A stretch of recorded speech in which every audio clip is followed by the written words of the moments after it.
అందరికీ నమస్కారం. నాకు ఈ అవకాశం ఇచ్చిన గౌరవనీయులైన కేసీఆర్ గారికి, కేటీఆర్ గారికి, హరీష్ గారికి నమస్కారాలు. జూబ్లీ హిల్స్ ప్రజలంటేనే ఒక కుటుంబం అని గోపన్న ఎప్పుడు చెప్పేవాళ్ళు. మీ గోపన్న గోపీనాథ్ గారు ఎప్పుడు మహిళలకు అండగా ఉండేవాళ్ళు, సొంత ఆడబిడ్డలాగా చూసుకునేవాళ్ళు. ఏ కష్టం వచ్చినా అర్ధరాత్రి అయినా అపరాత్రి అయినా అన్నా అని పిలిస్తే మీ అందరి మధ్యలోకి వచ్చి నిలబడి సమస్య పరిష్కరించేవాళ్ళు. గోపన్నకి ఎప్పుడు మీ గోపన్నతో మీరు అండగా ఉండి అన్ని సమస్యలు పరిష్కరించుకునేవాళ్ళు.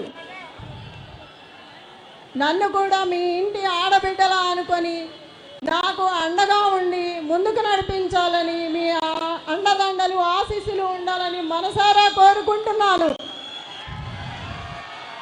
ఈ కష్ట సమయంలో మీరందరూ నాకు అండగా నిలబడ్డారు.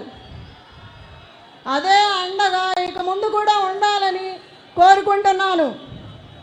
మీరెవ్వరికీ భయపడాల్సిన అవసరం లేదు.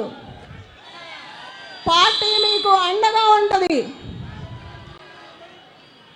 జై కేసీఆర్, జై తెలంగాణ.